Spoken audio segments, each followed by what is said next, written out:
আসসালামু আলাইকুম বন্ধুরা, আজকে আমার কোম্পানি থেকে আমাকে খাবার দিয়ে গেল। প্রতিদিন দুপুরবেলা খাবার দিয়ে যায়, যদিও আমি সৌদিতে যে কোম্পানিতে চাকরি করি এই কোম্পানি থেকে দুপুরবেলা খাবার দেয়, কোম্পানি থেকে খাবার দিয়ে যায়।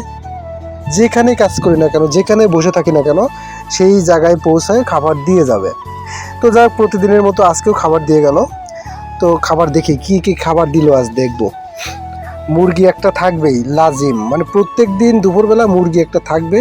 তা থাকে না ঠিক মতো ঝাল, কেমন সেদ্ধ করে দেওয়ার মতো আর কি, ঠিক আছে।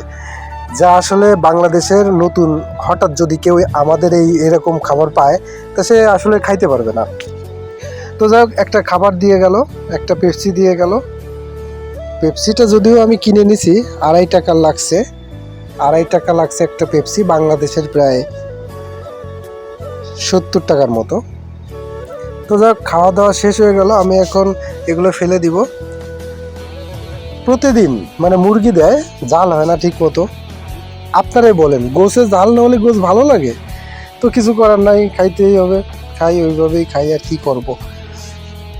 তো যাই হোক, খাওয়া দাওয়া হয়ে গেল। সবাই ভিডিওটা দেখে শেয়ার করবেন, কমেন্ট করে জানাবেন কেমন হলো। অবশ্যই এর থেকে ভালো কিছু নিয়ে আসবো আপনাদের মাঝে। দোয়া করবেন আমার জন্য। আসসালামু আলাইকুম।